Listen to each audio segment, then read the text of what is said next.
LWO, verify area weather conditions or go for launch. Weather is go. RCO, report vehicle beacon go on external power. Beacon go. Prop 1, verify engine regulators go. Go. Prop 1, report engine section temp. 82.7. Prop 1, report lube line temp. 75.4. Prop 1, establish vehicle fuel tank vent is closed. Closed. Coming up on a go for auto sequence start in 10 seconds. T-minus 10, 9, 8, 7, 6, 5, 4, 3, 2, 1. We have ignition. We have liftoff of the Delta II rocket carrying the Mars Polar Lander, NASA's first visit to the red planet's southern pole. The vehicle is responding.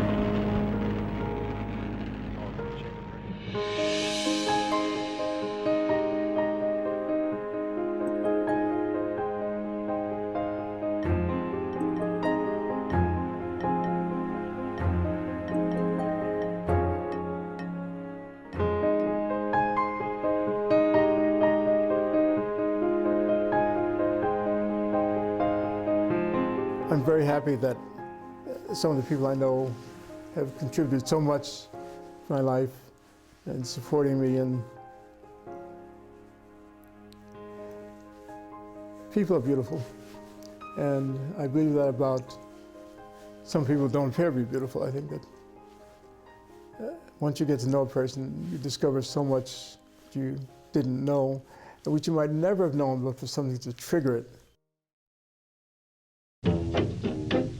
What I do, what I do, what I do, da da do, da da do. We were living in Manhattan at that time in the Lower East Side.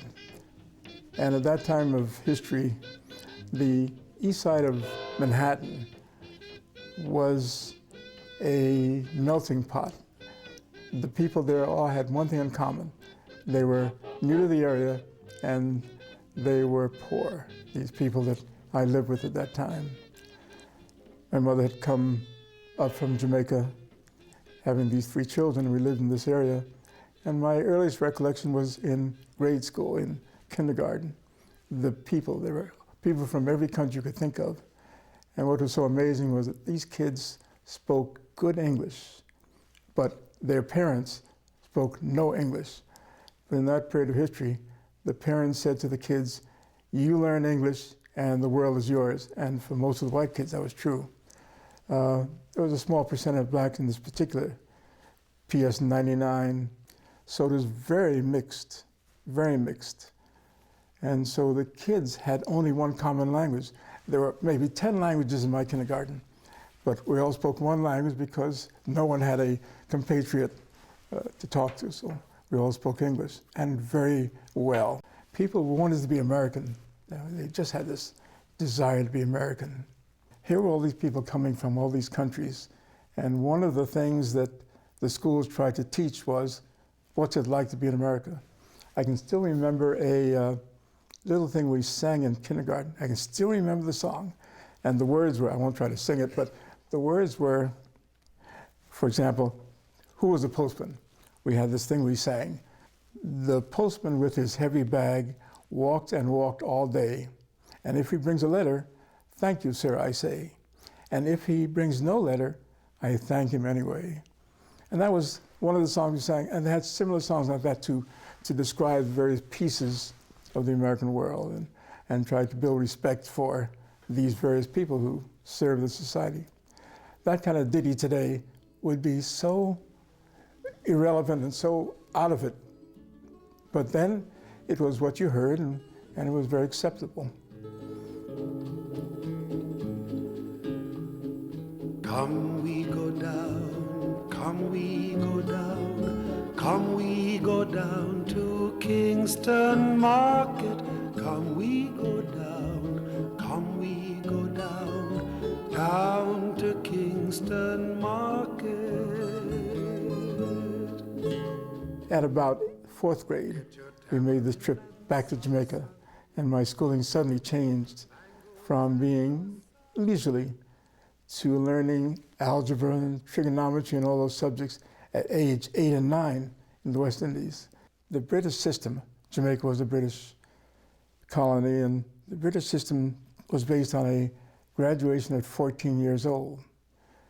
And here we were based on the 18 years old.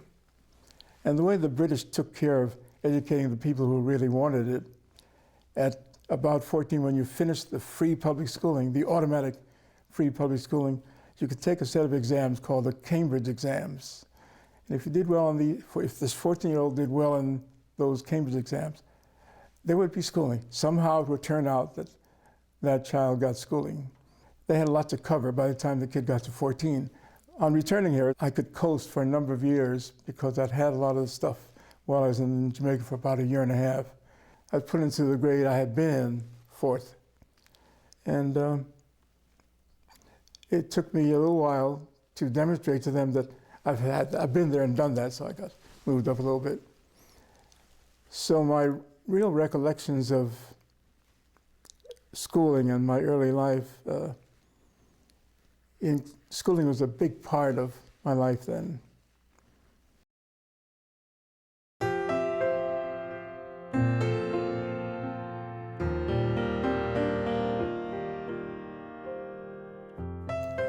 I was the youngest of 3 kids, and the 2 older ones, Herbert, my brother, and Gloria, my sister, they had little jobs, very often in people's kitchens or taking care of people's kids, because we were a poor family. My mother was frequently sleep-in jobs, away from home several days in a row, and my brother and sister had jobs that took them up a lot of time. So I had a lot of time. I was told, don't go out, stay in the house, don't go out, because there was no supervision around. My mother wasn't there, my brother wasn't there, my sister wasn't there. I had a lot of time in an apartment by myself and told not to go out because nobody could keep track of what was happening. So the safest place in my mother's mind was in the house. So I did. That gave me a lot of time to think, to play with devices, and I leaned towards electrical devices. One of the miracles of my early years was that there was a book that showed how to make a battery, a lead-acid battery, thing used in a car. And I went to the pharmacy and bought 8 ounces or whatever I bought of sulfuric acid, and they sold it to me, no questions. That wouldn't happen today on a bet, because that acid is it can do real damage. But nobody thought about those things, and nobody was suing pharmacy for selling sulfuric to an 8-year-old or what have you.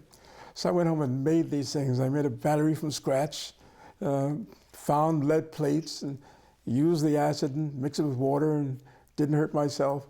So I had a lot of success with my experiments and no real big downsides. So by the time I got to junior high school, I knew I wanted to be an engineer. I didn't quite know what it was, but I knew I wanted to be one of those things, engineers. And I had the good fortune, phenomenal good fortune in junior high school of meeting a teacher who made my life in a very big way. Since I had decided early on that I wanted to be an engineer, I would frequently say to a teacher, I'd like to be an engineer. And these were generally white teachers, and their response would generally be, aren't you thinking a little bit high? Or it would always be a put down. You can't do that, basically, was the message I was getting. And then in the second year of junior high school, I said once again to another teacher, another white teacher in Harlem, James Fenimore Cooper on 116th Street in Harlem, said to this man, Johnson, I want to be an engineer. His face just bloomed, and he said, you do? Well, here's how. He ran off, and then he came back and said, you must go to Brooklyn Technical High School. With your interest, you must go. But the exam was given last week, and you missed it. And you missed it because we didn't publicize it. They're supposed to publicize these so-called magnet schools, Bronx High School of Science, Stuyvesant, Brooklyn Tech, supposed to publicize those schools to all kids in junior high school. But in this black Harlem school, 100% black attendance, they don't bother with things like that because many of the system people think, well, these people can't do that. Same kind of mentality applied Tuskegee Airmen, which I want to go back to later on. But this man, Ernest Johnson, told me what I had to do, found out that I missed the exam the previous Saturday, missed it by a week. He didn't stop. He called the principal of Brooklyn Tech and said, I have a student who missed the exams through no fault of his own. What can we do? This principal said, have him come this coming Saturday. We'll give him the exam. Now that's, operating out of the box. But that event really made things for me.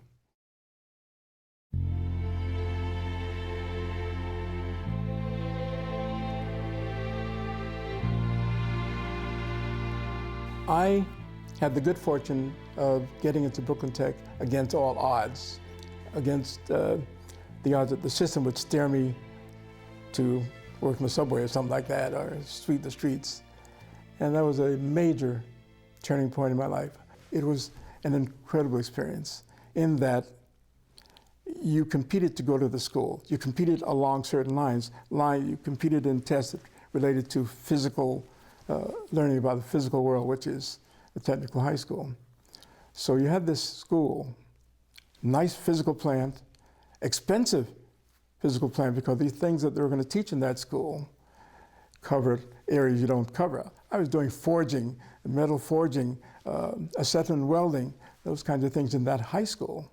And because you had all these kids who wanted to be there for those subjects, I had no biology, for example, in my high school.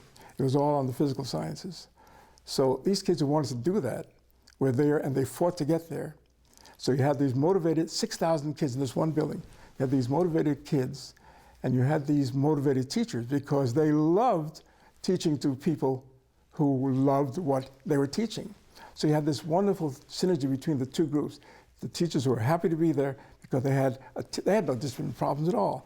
They had students who hung on their every word, so to speak. I feel that in my life, there's no 4-year period in which I learned as much as I did in those 4 years. And I've been to, got a bachelor and got a master's degree, but for a given period of time, the amount that I learned per day, so to speak, in that high school was just outstanding and has stood me in good stead because I've continued in the particular field.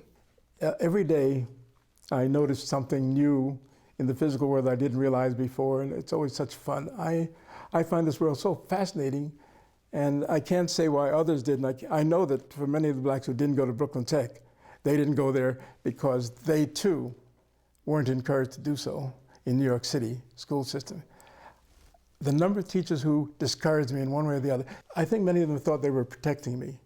I think they thought they were protecting me from the disappointment I would experience when I tried to do this or that. I think some of them were well-meaning, but they too had been so conditioned to the idea that I can't or you can't because of the color of your skin, and they were trying to keep you from being hurt. Some of them were just malicious, but I think most of them were trying to save this kid from the system. And the system was not kind to us, so yeah.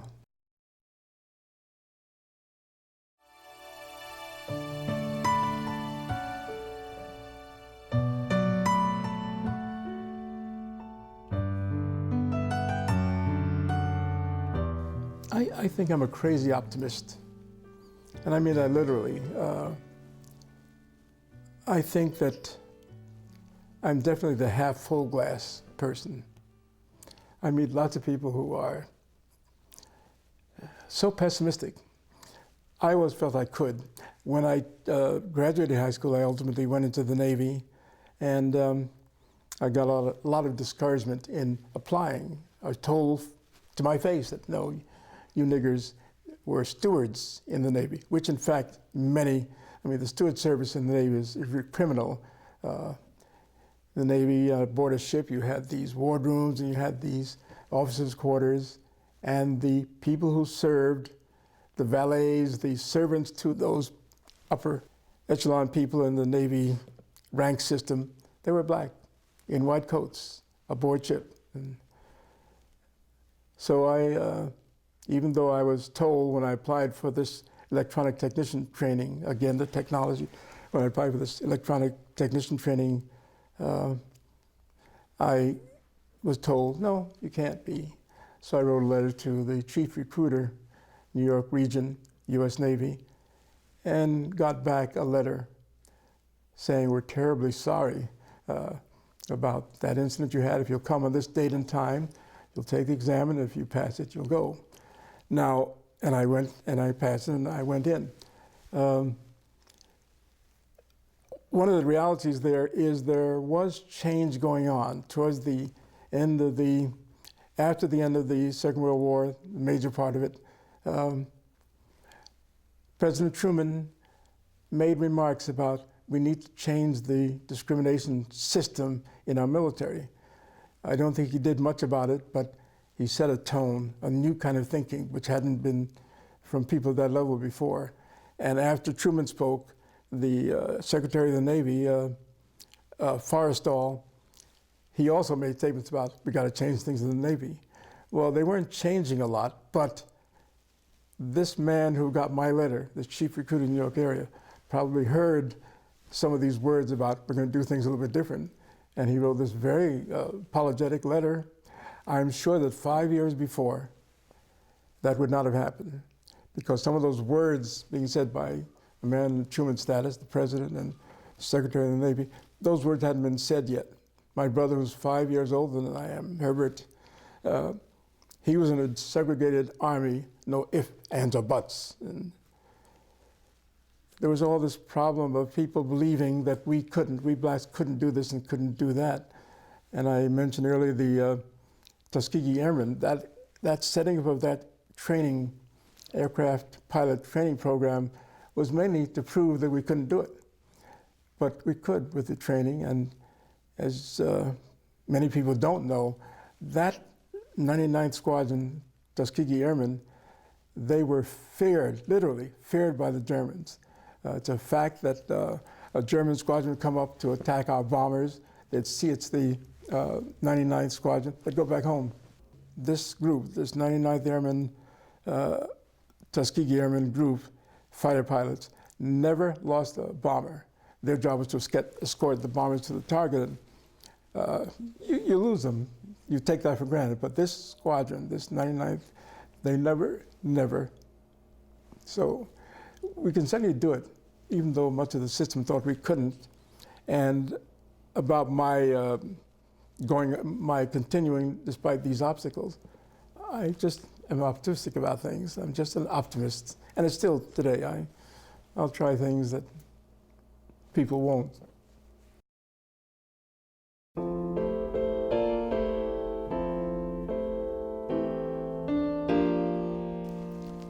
My mother, Ethelyn Amanda Kelly, also did things that others would say couldn't be done.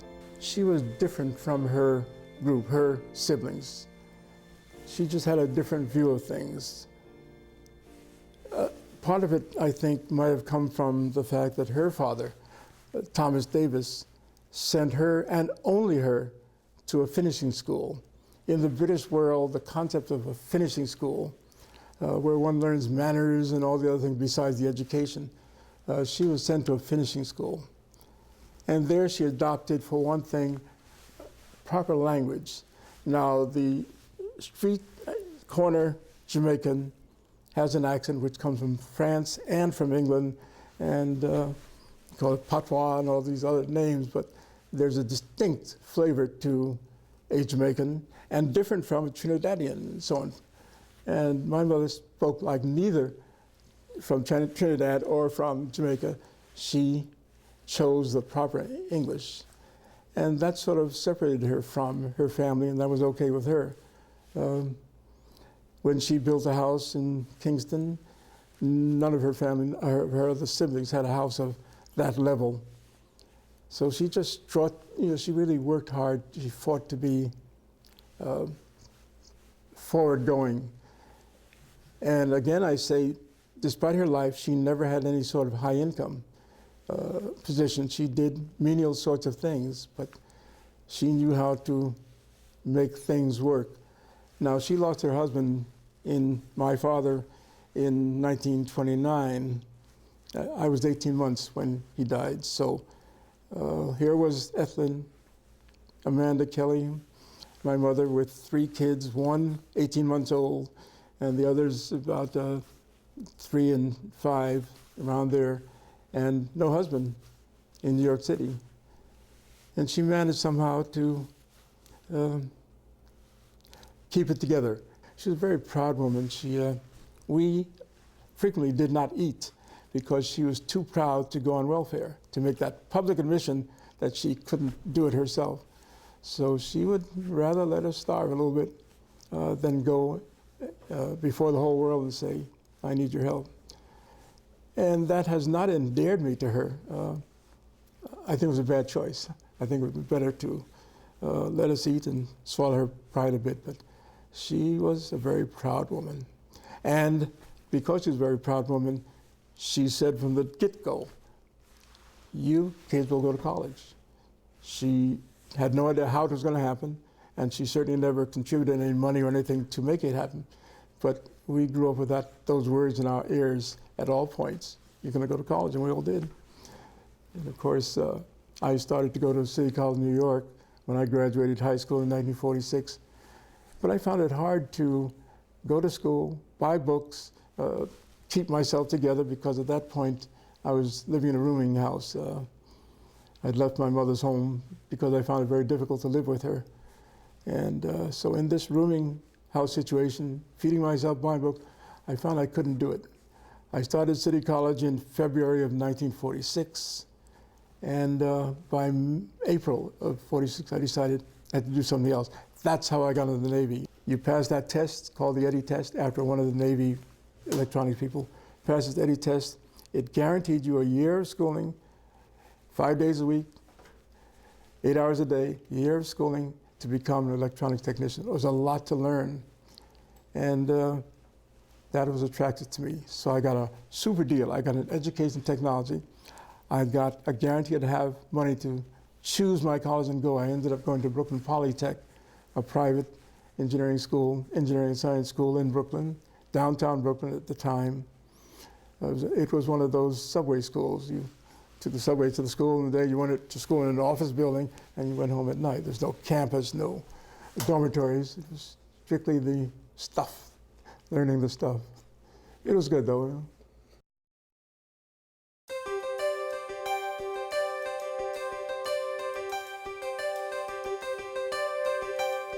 My first job in engineering turned out to be in a laboratory known as Polytech Research and Development. They do work in the field of what's called microwave. So going back to the Navy and this man Johnson and how he made my life, while I was in college, there was this laboratory that developed microwave instruments. And microwave is a class of radio wave at a certain frequency, different from the frequency you might use for AM radio. It's a whole different thing. And because of that experience I had in the Navy as a microwave technician, they use microwave for radar particularly, I got a job as a technician at this laboratory, Polytech Research and Development. By the time I reached my end of my junior year, I was given the rank of engineer because I had so much experience in the Navy with microwave devices. And just a small percent of the population had that kind of background, so they made me an engineer, so that was my first paying job under the name of engineer. But upon graduating and having my piece of paper, I applied for a number of companies away from New York City. I had developed by that time a feeling that I hated New York. I now know it wasn't New York I hated, it was the poverty I hated.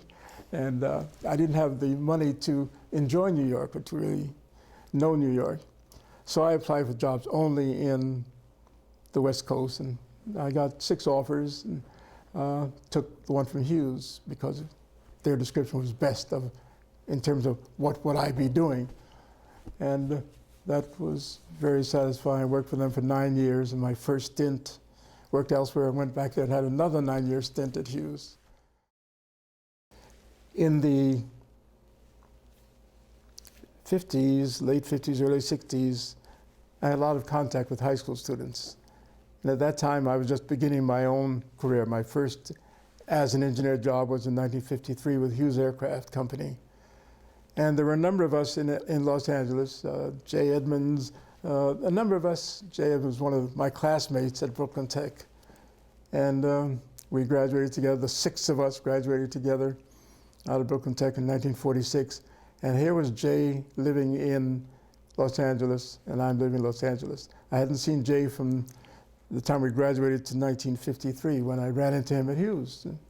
And he took me home to meet his wife, and it turns out I was in 4th grade with his wife, and also the New York group. But in that period, we tried to interest black kids in the sciences. So for a number of years, a number of us black engineers in the area ran a program, or had an organization called Saturday Adventures into Science. What we did was, on Saturdays, we would put on a show and tell program about sciences to kids in the vicinity of the Watts Park, 103rd Street. And when we went to the local high schools, telling them what we wanted to do and would they advertise it in the schools, the school staff would basically say, our kids won't go to that program. And if you want to do something for our kids, set up a scholarship program so that we can have more scholarship winners in our schools. The teachers and the principals we ran into simply didn't understand that the disinterest of their kids was because it was presented poorly. You really can't teach science unless you know science. And very often the teachers were 1 page ahead of the students. That wasn't what they did for their living, so they couldn't have the excitement that we did. We'd put on exhibits, really good audiovisual presentations that couldn't help but interest the kids. We would get help from GE, came in for us. Thermador appliances came and gave us equipment. Back in 1956 or so, Thermador had a microwave oven. Nobody had ever seen one because they were still working on it, but they had a complete system microwave oven. We borrowed that from them. They willingly lent it to us. And we cooked cupcakes in 3 minutes. And the kids, the things we presented, the kids hadn't seen. And we tied that in with education and how exciting. We tried to make engineering exciting, like the excitement of developing this thing that could cook something take an hour and 3 minutes, so on and so forth. So we had a lot of visual stuff in explaining our work. We put on a science fair in their neighborhood, this park. And though we were doing these things on Saturdays, they all came out. Ain't gonna let nobody alone. Turn me round, turn me round, no, ain't gonna let nobody alone. Turn me round, I keep on walking, yeah, keep on talking, on marching up to freedom land. As far as discrimination goes, we're talking about 1953 now. A number of companies, one company in Wheeler Labs, I interviewed there, and they said that they wouldn't hire me because there was no place I could live around there. Housing discrimination was so severe that these companies were very often located in areas where blacks just couldn't hope to get a place to rent or buy. Back then, there was a thing called a restrictive covenant in the deeds of most of the land in the United States. And these deeds go back quite a ways. And you can't change a land-based covenant, condition, and restriction. It gets built in, it stays with the land. And it wasn't until 1948 that the Supreme Court called those restrictive covenants unenforceable. Not illegal, but unenforceable. So they are still on this property here. I'm sure if I go back, I'll find the same restriction, frequently against blacks and Jews in the history of the United States. But anyway, in 48, discrimination was just all over the place. So it was likely that any job I took, I'd have a hard time finding a place to live. And that was exactly what happened. It was rough. When I got to Hughes, I joined the microwave laboratory at Hughes, and that was just up my alley. So I was very pleased to get that position. And that's how I decided on that job as against some of the other offers I received. And I started at Hughes, and I was very excited about what I was doing, so I came up with some really novel stuff at a great time. And Hughes turned out to be one of the best jobs I could have taken because of a culture at Hughes that education was a good thing. So they encouraged you to go back to school. They had Hughes fellowship programs and so on, and you could go back and they'd work out your hours and so on so that you get your master's and so on.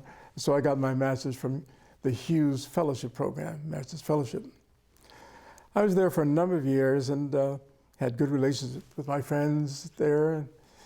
And later I learned a number of things about the world as it is and was then. After several years, a friend of mine told me that when I was being considered for the job in the microwave laboratory at Hughes Aircraft Company, Culver City, in 1953, the head of the laboratory had never had a black in his organization before, didn't know what to do about it, and so he polled the laboratory. He asked the engineers, would they mind if he hired me? I mean, normally the boss is telling people what will be. He's asking, is this okay? Fortunately, there were only a few people who said they would mind. In fact, some of them said they would leave. And in this process, apparently, this man, Lester Venata, apparently got more courage when he saw the polling numbers and so on, to the point where the ones who threatened to leave, he said, start preparing your resume. So I got the job. I got the job on a vote. And so I guess you can say it's a good thing that of this body of 100 and something engineers, a minority of them said they would object. But that was sort of the things that are going on, and I think we all blacks have this problem of what's going on back there, because they won't tell you generally. This housing thing, that was an in-your-face situation. You have a family. I was living in California and married Loretta in 1956, and we were about to have a baby. I'm looking for a house. And, there was a very nice tract, reasonably priced, brand new houses, tract houses, and close enough to Hughes. And I wanted to buy one of those things. And they would play games, you know, not available, blah, blah, blah. And my roommate was a white guy from Alabama. And we were quite friendly. I told him what I felt was going on, and he agreed to go there and apply for the same house that I wanted. Came back and said, oh yeah, it's available there. Still trying to sell it. They're trying to sell quite a few in that area. It was called Gardena Holly Park, the name of the development. And so I asked him, would you make an offer for me? And he thought it was hilarious. He said, yeah. He and his wife went down there, made an offer on the house, bought it. I gave him the money and bought it, got a loan on it. And when the escrow closed, Loretta, Ronald, and I moved in, and the neighbors were up in arms and so on, but it was my house. And again, the restrictive covenant being declared unenforceable, there's no legal basis for them to not let me assume the house.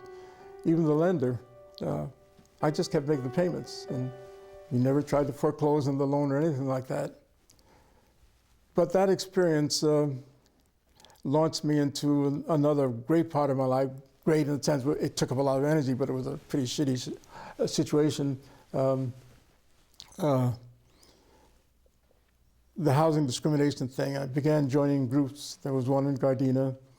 We were working against discrimination in housing, particularly with regard to blacks. And that became a major interest for the next many years. So there was like 53 where I began thinking about what happened to me and my family, and joined groups where we would go and talk against discrimination. We would asked churches in some cases to address the issue from the pulpit, tried to point out the injustice of it all and the unnecessary factor. There's no need for this situation, but it was there. And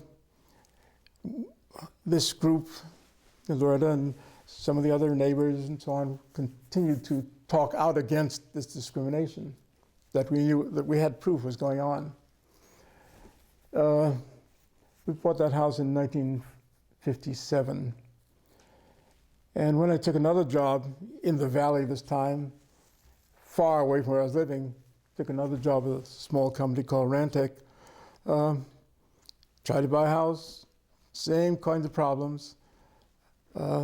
So a tract in Northridge, really pursued the selling agency, really interested, qualified, so on and so forth, and they kept playing their games. It turned out that another man, Robert Elliott, and his wife Barbara, had become quite friendly. Robert Elliott was my boss at Hughes, but there's a lot of social interaction. In fact, the group was very social all around. And so this time I asked Bob and Barbara, would they buy this house for me and so on. So they went there, and a funny thing happened. At the point I asked them to go there, Bob, who's sort of a world-renowned professor, travels a lot, he was out of town. So Barbara decided she would go and put down deposits to hold the house, and when Bob came back, he could sign the other parts. Two things happened to Barbara. First, they wouldn't take a deposit from her. A bit of sexism there. In their minds, to have a bona fide offer, taking money from this woman, Barbara, wasn't enough. She needed to have her husband with her. So they wouldn't even start the process until they had the husband's signature. The other funny thing that happened to her was, she said, well, you know, I really want you to take this deposit so I can tie down this house. I want you to, I want to be sure to have this house. And the salesman said, it'll be here, don't worry. There's this other family, he said with meaning to her, that wants to buy it, but it'll be no problem. And she's laughing inside because she knows exactly what he's talking about. And so Bob came back, and the house got bought, and we moved in. And now we had both David and Ronald. And the neighbors, the neighbor to one side, he was really just absolutely furious because he knew that the professor had bought the house, Professor Robert Elliott. And here comes Ken Kelly. So he sees me the first day and he says, when will the professor be moving in? When will he arrive? I said, no, I'm the owner, sir, this neighbor. He slammed the door. But we lived together for many years, and one day, like 10 years later, he came to me and he said, you know, your kids, Ronald and David, they don't throw rocks in my pool like some of the other kids do. So that was his way to say, I accept you. The sales force that had been selling this tract, Buckingham Estates was the name of the tract, the salesman, the person who headed that sales force was an older guy, white-haired older guy. He headed the sales force. And I invited him, this head of the sales force, and the head of the tract, the company that was building the house. I invited them to my house to talk about what I went through in getting the house and how I felt about it all. And they came, I guess, because they didn't know what to expect, and whatever, they came. This head of the sales force and the owner of the project. We told them how we felt. The sales force guy, the head of the sales force, said at one point, he was standing at one point, and he's standing like this, and he says, in all my years in the business, I've never had this kind of situation, and the rest of those houses will not sell. He's telling the owner of the tract. And I said, I said to this guy, you need a new sales force. No sales force can do anything they believe they can't do. So they fired this selling agency and hired another one, and they sold the rest of the houses, and we lived in that house for 20 odd years. Boys grew up there, and Ronald went to CSUN there. The elementary school was right nearby, outstanding elementary school, because it was on the campus of CSUN, so it was sort of a experimental teaching setup. And Ronald and David really got a good foundation. When I came to the Valley in 1963, I joined our local Fair Housing Council, a large one, Fair Housing Council of San Fernando Valley. And with that group, we did a lot of testing, demonstrating that discrimination was going on. And we also did a lot of talking to realtors and to others, builders, the Pacific Coast Builders Association. We would go there, Fair Housing, and talk about this injustice and argue that it really isn't necessary to do it. You may think that you're hurting your business by allowing integration, but I pointed out that we would point out that that income, if you have a business that is just 10% short of what you need to have in terms of revenue, there's this other group of people, blacks, who also make income, and they could very well be the turning point on the margin. Those kinds of arguments to try to make it make sense. But after a while, we learned that you can go and talk to somebody till you're blue, and you think you're getting through by your words, but they have their guard up, and so they'll sit and listen to a lecture for an hour or so, and they'll go home, and they'll feel good about having listened, and so, but they go right back to their patterns. You can't do anything from outside. You must be inside any institution to affect it, because it's only then that they put their guard down and you become, you know, one of the arguments about integration is, well, it's bad for business.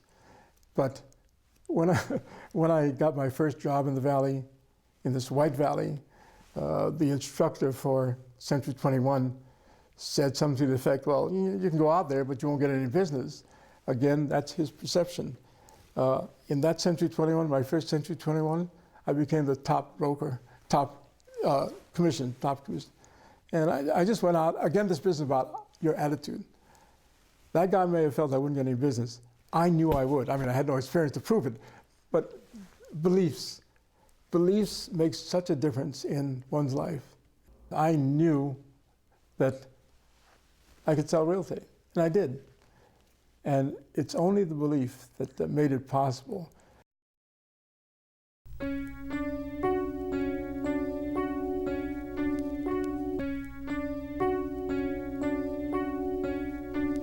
One of the things that I struggled with, Loretta and I talked about it a lot, what happens to a black kid when he grows up in a community or an area which is predominantly other? We were the only blacks in this basically white area. And the way I dealt with it in my head anyway, and I think Loretta felt the same way, that we had many black relatives and friends, and that there would be enough of a black experience for Ronald and David, because we'd have the birthday parties and it would be with our friends of many years, and they would be black, and then living there, parties began to be more and more white as Ronald and David met their fellow students, and ultimately sort of all white in a way. But at this point, one thing I would say, whites have their fingers in more pots than blacks do. And Ronald and David got exposed to many kinds of occupations and many kinds of people with power. To this day, Ronald has many of his college and high school friends as friends, and many of them have good jobs and good positions. For example, he has this wonderful pool in the backyard. It was built for him at a modest cost by one of his buddies who owns a pool company, and on like that. There are just so many areas in which whites do have a lead. The networking, some of the best jobs and best projects in the world are achieved by networking, not by your ability alone. It's who's got the power to say yes and no, and Ronald knows lots of people who helped him in various ways. He doesn't think about skin before he moves something. He just, who do I know, what do I need, and he just goes and does it. And he has many good friends who are white and who he's known for years. He's a very sociable person. I don't know what the future holds for Ronald. He's gone into a very difficult business. charter jet work, and I don't understand the market in that area. I don't know what he can expect. But I do know that the thought he came up with and getting it off the ground and buying his company, buying a couple of jets, that took a very broad view of the world, broadness of view of the world that you don't get by living in any of the small worlds that exist within the bigger world. And blacks have that disadvantage. I noticed that I see so many trucks coming through the valley with Hispanic names in them, because many of the people who own those companies, they come from a country where they owned businesses there. And the black group as a whole in America have had fewer opportunities of business success. Getting loans for business used to be almost impossible for blacks. And so anything that expands our contact base, I think is going to make a big difference for us as a group within this larger group of America.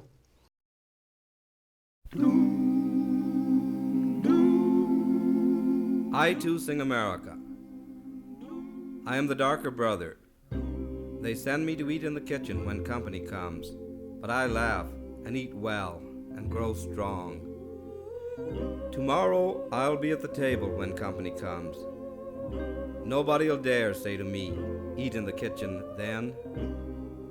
Besides, they'll see how beautiful we are and be ashamed. I too am America.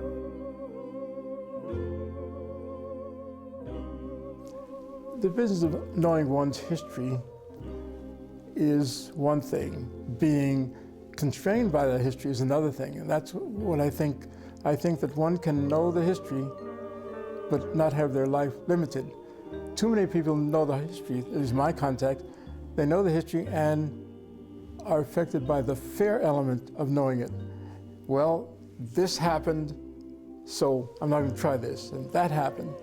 You can get buried by your history. What we need to do is create a new history, and it's possible. It has been the American thing from the get-go.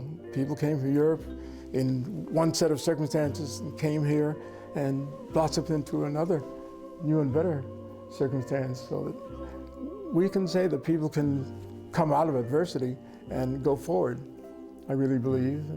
And I think that we blacks have had less success with this blossoming.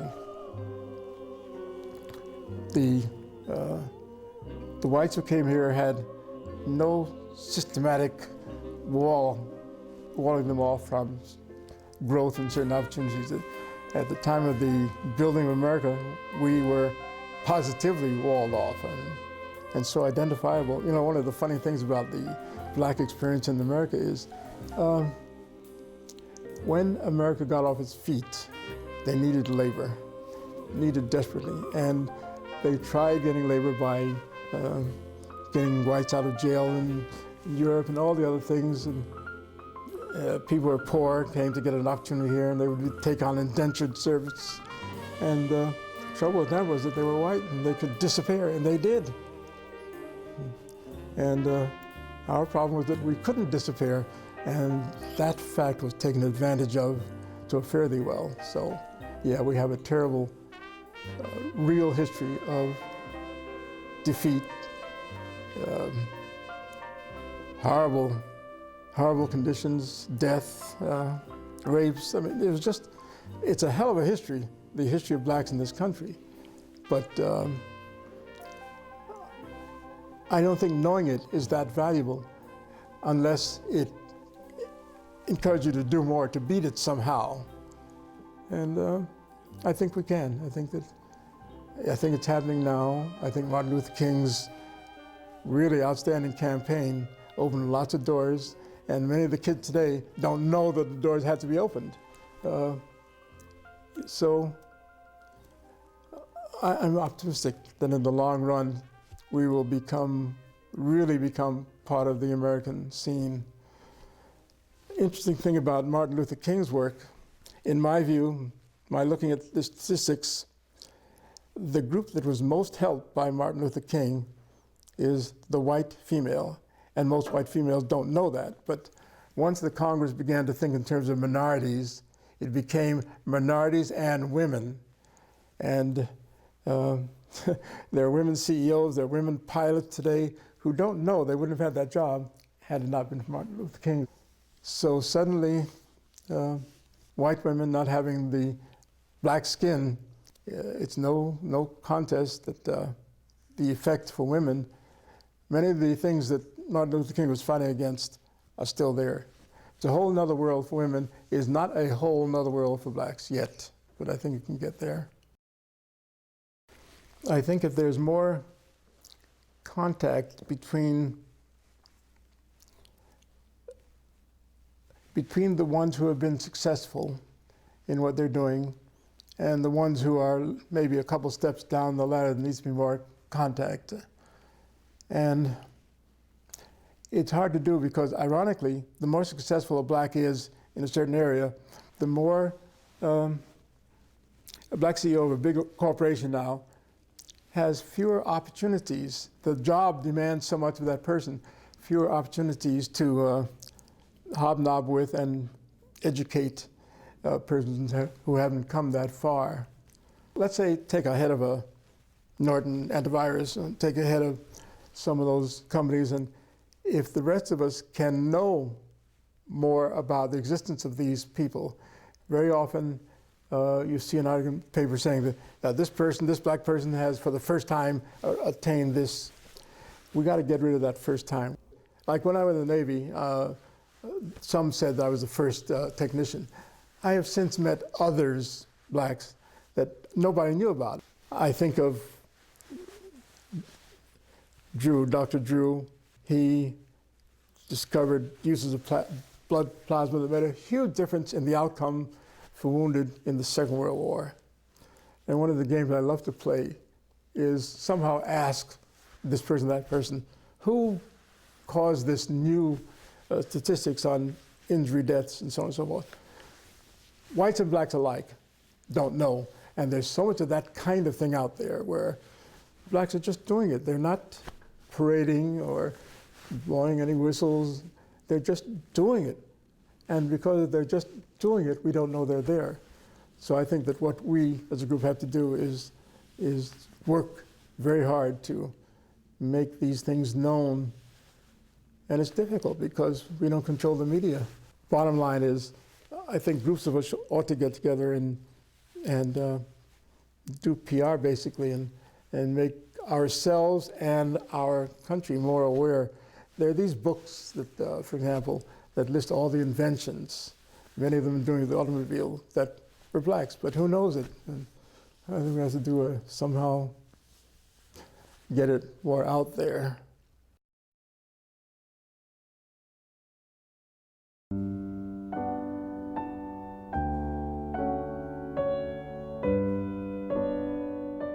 My mother had always had difficulty having children. I think that it wasn't her natural calling. And one day in 1941, latter part of 1941, my mother came home one day and the dishes weren't washed. She'd been away for several days in her sleep-in job. She came home and the dishes weren't washed. And she flew into a rage. She broke up every dish in the house. And then she sent Gloria to the YWCA on 137th Street in Manhattan and sent Herbert and myself to the YMCA on 135th Street. And so there we were, my brother and I living in this room and Gloria living in the YWCA. And not too long after we got there, December 7th, 1941 happened, and Herbert was drafted almost immediately. And Herbert had always been, around. He was very helpful to me in so many ways. I remember once I had a swollen foot, and he carried me to Mount Sinai Hospital on Fifth Avenue on his back. And I'm sitting on top of him like a kid would, but here's this pretty grown boy, but I couldn't walk, and we didn't have a wheelchair, and so he carried me to the hospital. So there we were living together, and he got drafted almost immediately. And that left me living in the room alone. I'm now 13, 14, somewhere around there. she's a woman who should never have had children, and it was just unfortunate. I don't know what all she felt, but one thing was clear, that we were not a joy to her life. And at that point, over the dishes and the thing, she just split. And what it made us feel, I think all of us, I know I felt valueless, you know, that to be just thrown that way to this environment, which fortunately turned out to be supportive, more supportive than my mother was, because all these men had various bits of knowledge and activities, and which I got to share at close hand. So I didn't feel bereft. I didn't feel badly that this happened. I was puzzled, but I immediately got involved with the men who were living there and the activities there, and I think I certainly enjoyed some of the independence I had. My life was my own. There was no one in charge of me, so to speak. I had school. It's a very exciting school. It was just wonderful to be in a school where the students were all so interested in the subject, and the teachers were so pleased to teach us the subjects. So, and the friendship I got from the men and some of the women, adult women there, who accepted this kid, and they didn't diss me. They let me be and treated me warmly and let me be part of some of their lives. So it was quite a gift to get the kind of support and acceptance from a group that I wouldn't expect to get it from. They're 40 and I'm 13, 14 and silly as I think 13 and 14, but they never made me feel bad or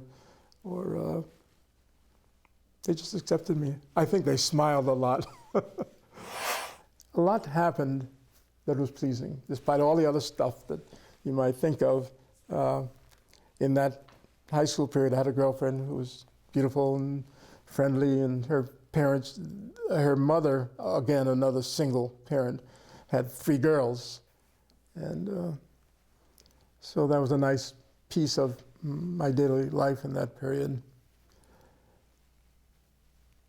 So it was, nothing happened in that period that was truly unpleasant. I mean, the breaking of the house was, it was supplanted, the apartment was supplanted by all these new people on this, and the independence, and all the kinds of things I was exposed to, which I wouldn't have been exposed to if I'd been living in the apartment. I met Gordon Parks was one of the men living in the Y at that time, so I knew him well. In fact, when he was working for Time magazine, and he was stationed in France, I had been invited to England by a family that met my brother during the war, during the Second World War. And they liked him so much, they wrote to all of his family, myself, my sister, my mother, but I was the only one who really kept up a correspondence. And in 1951, they said, why don't you come to England for the summer, for your break from college? And I politely said no the first time, but they wrote back and said, we can afford it, really, we'd like you to come. So I went there for 10 weeks, and during that time, I went to Paris and saw Gordon Parks in the magazine, Life magazine, I'm sorry, yeah, in the Life magazine office there in Paris. So, as I say, the Y experience opened many doors to me, so to speak, that would never have been open. I wouldn't have been able to walk in on Gordon Parks in the Paris office and be greeted warmly and that kind of thing, you know. So it was, a lot came out of the Y days, and the independence, it was nice. Being your own boss at that age, wow. Yeah.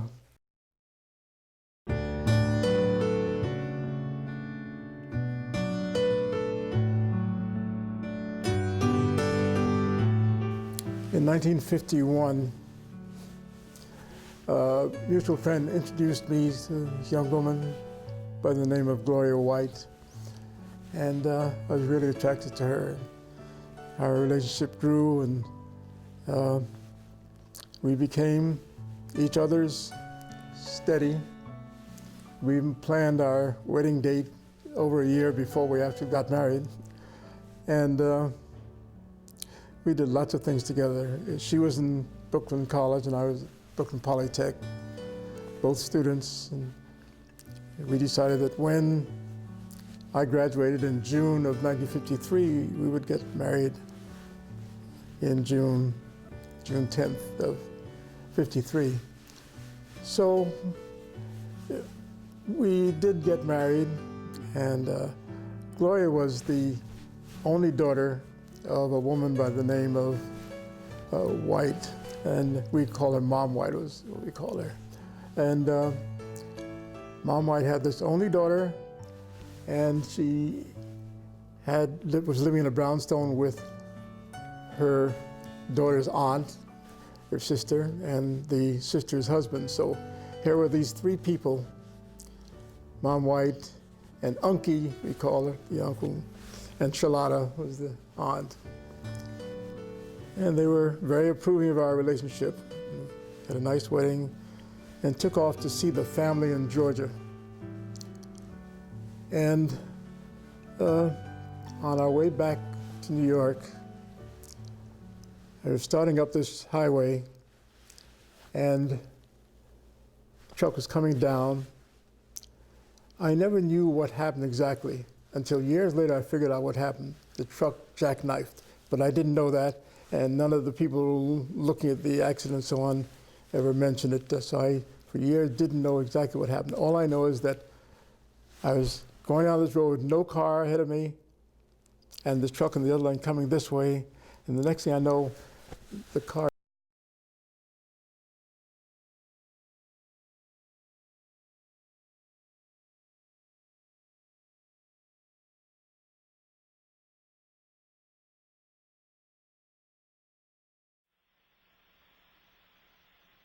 LWO, verify area weather conditions or go for launch. Weather is go. RCO, report vehicle beacon go on external power. Beacon go. Prop 1, verify engine regulators go. Go. Prop 1, report engine section temp. 82.7. Prop 1, report lube line temp. 75.4. Prop 1, establish vehicle fuel tank vent is closed. Closed. Coming up on a go for auto sequence start in 10 seconds. T-minus 10, 9, 8, 7, 6, 5, 4, 3, 2, 1. We have ignition. We have liftoff of the Delta II rocket carrying the Mars Polar Lander, NASA's first visit to the red planet's southern pole. Rated, the vehicle is responding.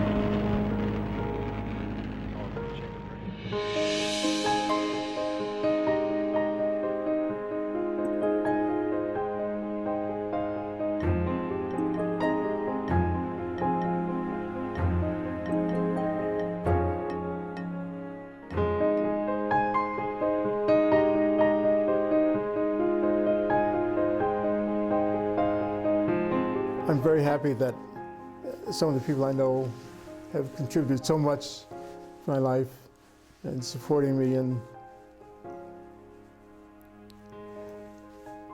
people are beautiful, and I believe that about some people don't appear to be beautiful. I think that once you get to know a person, you discover so much you didn't know, and which you might never have known but for something to trigger it.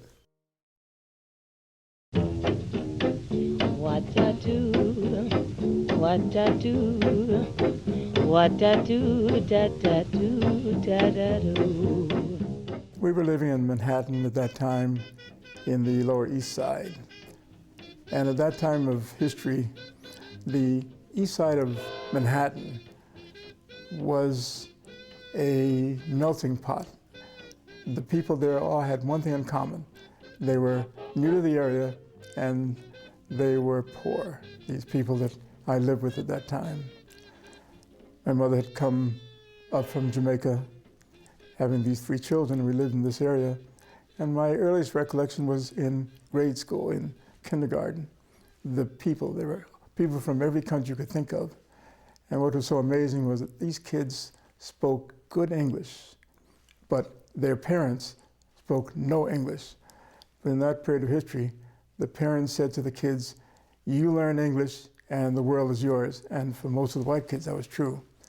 There was a small percent of blacks in this particular PS 99, so it was very mixed, very mixed. And so the kids had only one common language. There were maybe 10 languages in my kindergarten, but we all spoke one language because no one had a compatriot to talk to, so we all spoke English, and very well. People wanted to be American. They just had this desire to be American. Here were all these people coming from all these countries, and one of the things that the schools tried to teach was, what's it like to be in America? I can still remember a little thing we sang in kindergarten. I can still remember the song, and the words were, I won't try to sing it, but the words were, for example, who was the postman? We had this thing we sang. The postman with his heavy bag walked and walked all day, and if he brings a letter, thank you, sir, I say. And if he brings no letter, I thank him anyway. And that was one of the songs we sang, and they had similar songs like that to describe various pieces of the American world and try to build respect for these various people who serve the society. That kind of ditty today would be so irrelevant and so out of it. But then it was what you heard, and it was very acceptable. Come we go down, come we go down, come we go down to Kingston Market. Come we go down, come we go down, down to Kingston Market. At about 4th grade, we made this trip back to Jamaica, and my schooling suddenly changed from being leisurely to learning algebra and trigonometry and all those subjects at age 8 and 9 in the West Indies. The British system, Jamaica was a British colony, and the British system was based on a graduation at 14 years old. And here we were based on the 18 years old. And the way the British took care of educating the people who really wanted it, at about 14, when you finished the free public schooling, the automatic free public schooling, you could take a set of exams called the Cambridge exams. And if you did well if this 14-year-old did well in those Cambridge exams, there would be schooling. Somehow it would turn out that that child got schooling. They had a lot to cover by the time the kid got to 14. On returning here, I could coast for a number of years because I'd had a lot of the stuff while I was in Jamaica for about a year and a half. I was put into the grade I had been in, 4th. And it took me a little while to demonstrate to them that I've been there and done that, so I got moved up a little bit. So my real recollections of schooling and my early life, schooling was a big part of my life then.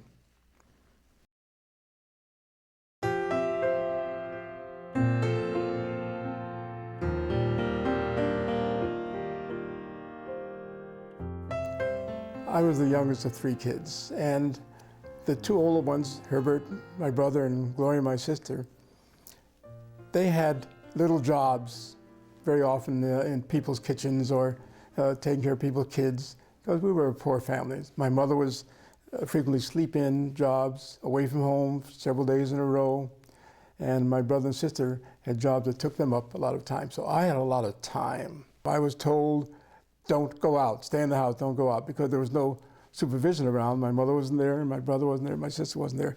I had a lot of time in an apartment by myself and told not to go out because nobody could keep track of what was happening. So the safest place in my mother's mind was in the house. So I did. That gave me a lot of time to think, to play with devices, and I leaned towards electrical devices. One of the miracles of my early years was that there was a book that showed how to make a battery, a lead-acid battery, thing used in a car. And I went to the pharmacy and bought 8 ounces or whatever I bought of sulfuric acid, and they sold it to me, no questions. That wouldn't happen today on a bet, because that acid is it can do real damage. But nobody thought about those things, and nobody was suing pharmacy for selling sulfuric to an 8-year-old or what have you. So I went home and made these things. I made a battery from scratch, found lead plates and used the acid. Appeared to be happening with him was so real for him that when his wife found out what was really going on, she was just blown away by seeing the effect. One of my regrets is that when he was alive, I spent so much time thinking about his getting well, having him put in the hospital and so on, going to see all these doctors. And I fear that I didn't spend enough time just accepting him as he was. I was always focused on fixing it. And I regret that. I wish I had been more able to stop thinking about his illness and just relate to him, just accept him, and not try to fix it. And one of my problems is, I'm an engineer, I'm a fixer. They say that when women talk about something, they don't want a solution, they just want to talk about it. And men, as soon as she starts talking, men, they say, want to fix it. And I think that's true. And I think that men are much less able to deal with things as they are and listen without wanting to, just accepting the fact somebody wants to talk. And when David would talk crazy, as he often did, as his characteristic of the illness, I'd be trying to convince him, no, David, that's not what's happening at all. Instead of just listening because he wanted to talk. When I interrupted him and try to tell him it's not so, I know intellectually that the illness is such that he believes what he's saying, and my saying it isn't so, though in fact it isn't, didn't help any. That's one of the big regrets dealing with David. I'm very sorry that I could have gotten out of the fix-it role and just, here's a human being talking to me and I'm talking to him, and I know he has these problems and I didn't accept it well enough.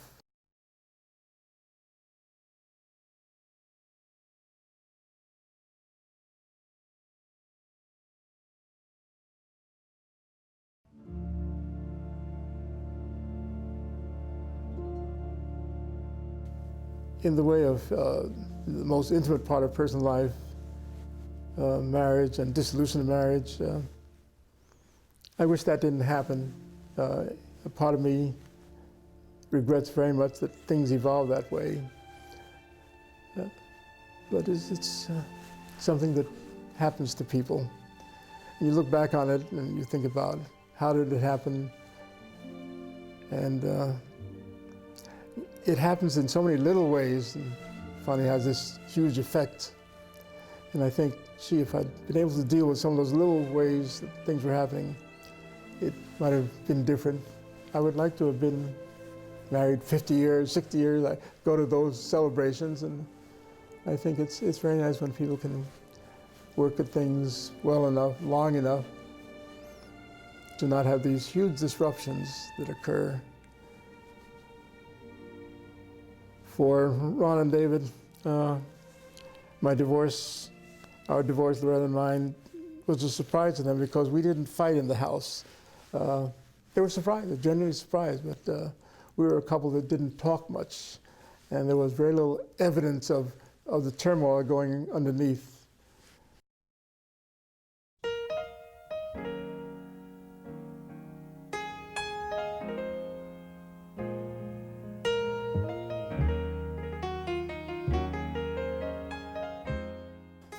I met Ann, and the funny thing is that I met Ann while pursuing one of my major activities, the fair housing movement. She was inventing anti-discrimination plans in Michigan, and I was inventing plans for here, and we were both funded by the Ford Foundation in the work we were doing. And so HUD had us come to a meeting, and we were on the same meeting about fair housing, and got to know each other and developed quite a relationship with each other. And I adopted Ann's son, Stephen. And now Stephen and his wife, Chrissy, have a son of their own, my grandson, Roman Scott Kelly.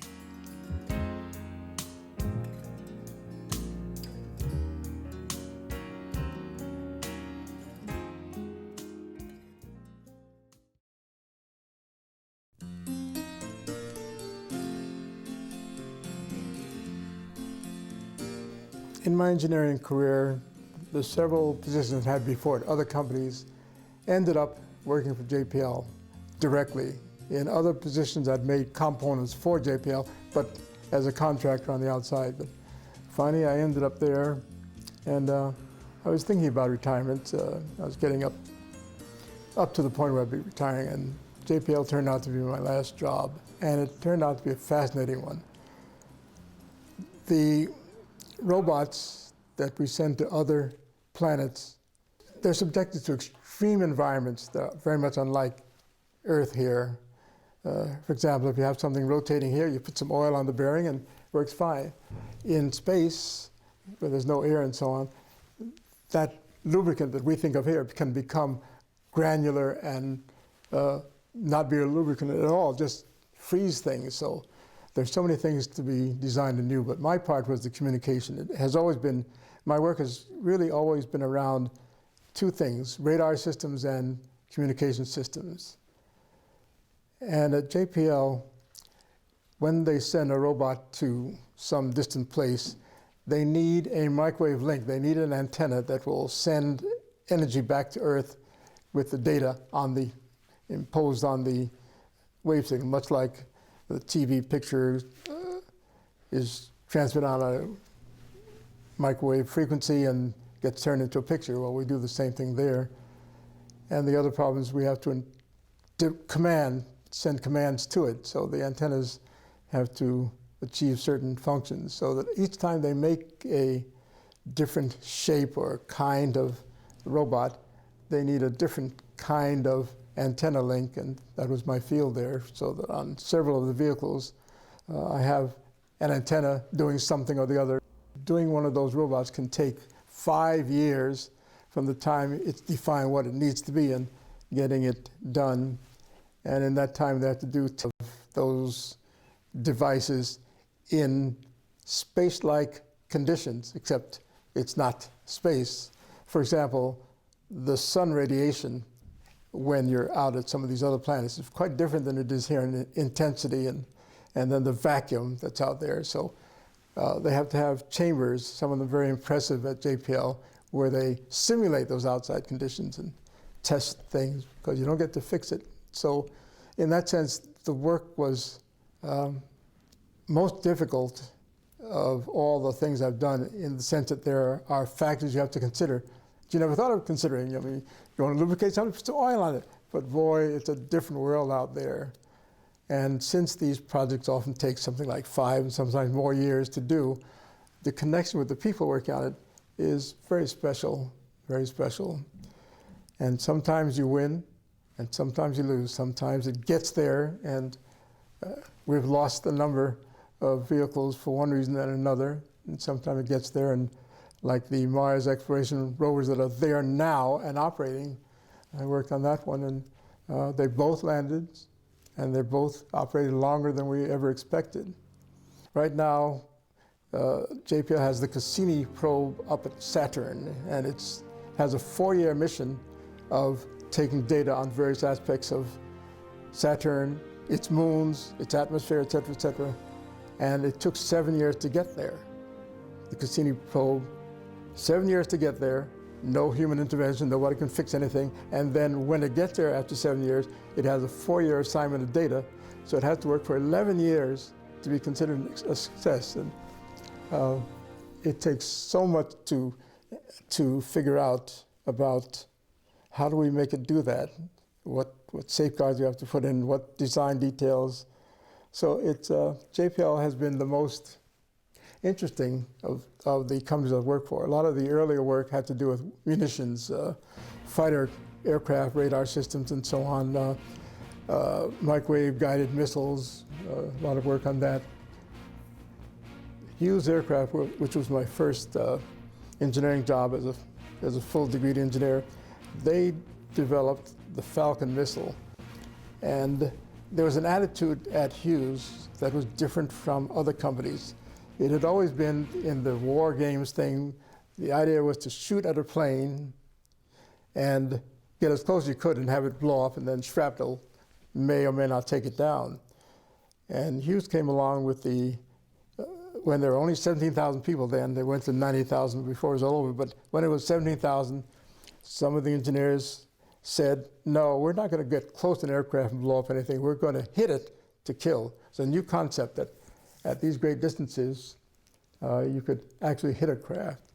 And so the guided missiles that they developed, the Falcon series, was the first military. The missile flew right up the tail of the jet aircraft, seeking on the heat. And then this concept is now common. All the people who make these kinds of weapons, they are the hit to kill idea. But the beautiful thing about Hughes was they really took chances with ideas because it was privately owned. Hughes was at that time privately owned. Other companies would be worried about the balance sheet, but Hughes had the freedom to do whatever they wanted without worrying about shareholders.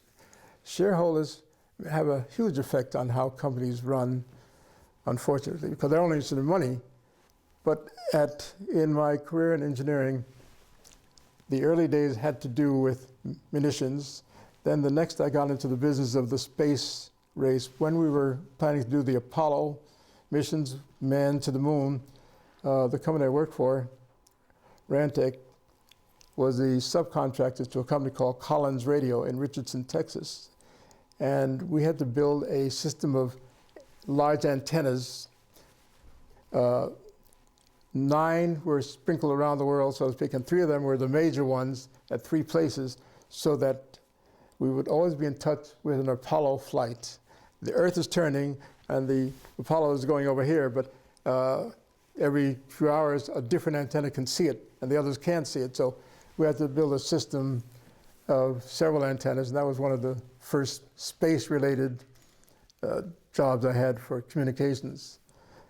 But I ended up in that area before going to JPL. I got into the business of the space communications satellites. Nowadays, DirecTV, all those things, they are looking at a satellite out there. And I got into the business with Rantec of designing the ground stations by which the big connection with the satellite. We all have the little 18-inch dish, but there needs to be a very big dish to send signals up there and receive weak signals back. So a lot of my later life engineering was in communication satellites. What happened was, after we got them up there, these satellites for TV and radio and so on, all the countries wanted them. So I got to do antennas for Lebanon, Jamaica. There's one, Jamaica. I designed the feed for that, the microwave design of that. Portugal, quite a few countries. So I got to go to, I spent several times going to places like Sweden, Copenhagen, France, Germany, England, in connection with designing these ground stations for communication satellites to get the information they need and so on. So that was the most exciting part of my career in terms of travel. And I went to a hotel one night and just arrived, got off the plane, went to a hotel in London, and there was a guy playing the piano, and I said, I'd like to hear some music from West Side Story. Some beautiful songs in that piece. So he plays one of them for me, and then he plays some others, and then I have to go meet some people, so I give him a tip. I have no idea what I gave him. I thought I know what I gave him, but I wasn't sure. But I gave it to him not thinking about it at the time. Went into my room, got ready for my appointment. I came down again. I'm heading out of the hotel. He spots me, and he stands up and goes back into West Side Story. It must have been a good tip.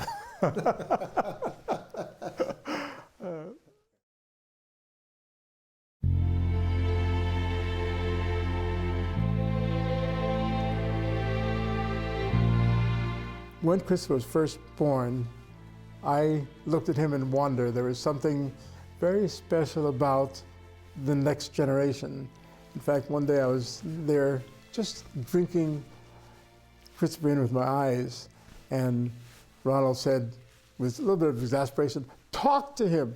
And that was something I was too busy, being fascinated by this person, this little person, and I didn't know what to say to him. And Ronald convinced me that you don't have to think of what's for him. Just speak and tell about your day, anything. It's all language going in to him. And he's always been very energetic and outgoing, and he has such an active life of the various things he's scheduled to do. But he's developed into a fascinating person to me. And one of the evidences of this fascination I see in him, I've taken him to a number of, I've taken him to the Getty Museum in Brentwood. I've taken him to the Peters Car Museum on Fairfax area of Wilshire Boulevard. I've taken him to the planetarium, the new planetarium that opened. Taken him to the Pacific Aquarium down in Long Beach, very big. And at each one of these places, he is so thorough in his looking. He reads the labels, he studies the objects, and he looks like a veteran museum goer. And then he always reaches a point where he says, that's enough. He has this uncanny ability to know what he can absorb and know when to stop. And when we were at the Getty Museum, we went to this one building, the North Building, and he was studying all the paintings and so on and so forth with such interest.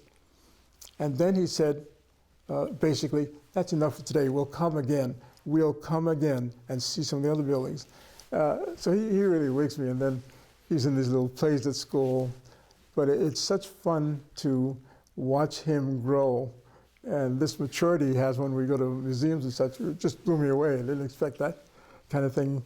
We were at the aquarium down at Long Beach. He went through every part of that aquarium. He wore his grandma out and had to sit down.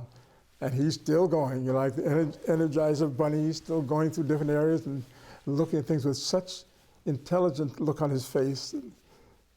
And he's just a joy, and playing games with him is such fun. Yeah, he's a very special kid. I guess all grandparents say that, but Christopher is a very special kid. And he's very vocal, and he speaks very well. We love it when, for example, we're discussing something and he'll say, well, actually, and then go off where he's going. So he's a lot of fun. And I think he's going to be really quite a human being, quite an adult. He's beautiful, he's bright, he appreciates things. I just can't get over how he behaves in a museum. I don't think any kid that age behaves as maturely as I see him behave, especially the part, we will do the other part some other time, of the Getty Museum. That's a big statement because that's a big museum up there on the hill. I'm very curious to see what he's going to gravitate towards in terms of a life work. I don't see any particular signs of his becoming a scientist or an engineer, but too early to tell. He laughs easily, and his friends like him. He likes them, and they like him, and that's a beautiful thing to have at his parties and other things. You can see the interaction between himself and the others. And he's had 2 dogs around him much of his life, Cleo and Caesar, and they're both gone now, but he was very attentive to the animals, very considerate of all of the things in his environment. Yeah, I look forward to seeing who he's going to be when he grows up.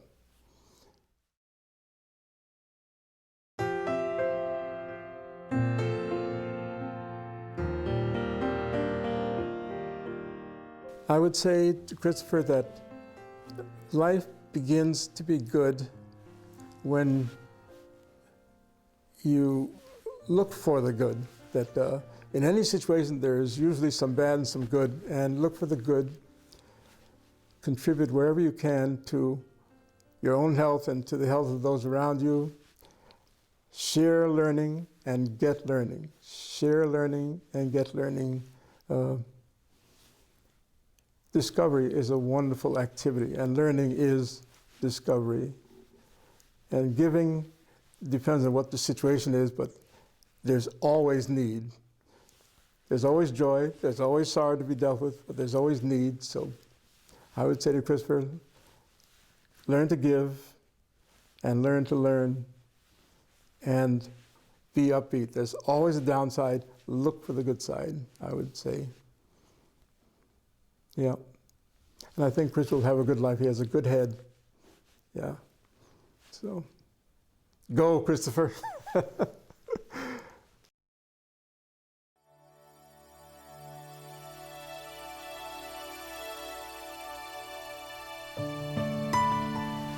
Looking back in my life, I see the value of people, and people really make our world.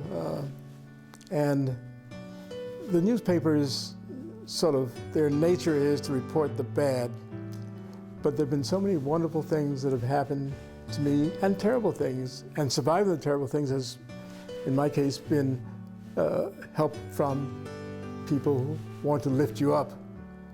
And I see my life, two things in my life, that I've met some wonderful people and they have made my life more wonderful, or co-workers, friends. There's so many ways in which other people affect one's life. And my looking at people in a positive way has been a boon for me. I know a lot of people are very suspicious of everybody. The warmth with which I look at others has served me well, and I think I have been helpful to others, and that's always a nice feeling, to be helpful to others. The work we did with the high schools in our promoting science was very good. So I see myself as having had a great deal of good luck and warmth, and part of it is giving. It's got to be a two-way thing. And the other thing that I consider to be important to the quality of my life is my health. There are many people who have so much to give, but their life is cut short.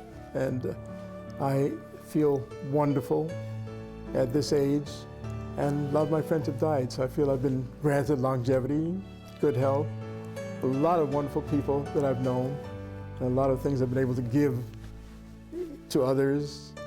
And I feel like I've had a very fortunate life. I look at some of those other countries like Darfur, what's going on in Darfur now. It's just, it is so hard to fathom how people get into that situation, to be so willing to kill so readily. And I think of other lives I might have had.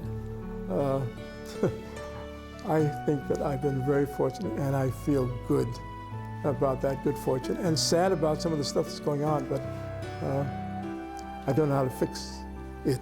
And all I can live is my life, and it has worked very well for me despite tragedies. I've had quite a series of them, but still I look at the good times and the good things, and I'm just feeling very fortunate. That's a very nice feeling to have. There are people who feel that life has cheated them. I've been cheated in some instances, but I don't see my overall life that way, and I've had some wonderful experiences. Traveled, the Navy, 3 years at sea. It's quite an experience to go all the places we went, and the storms were terrible.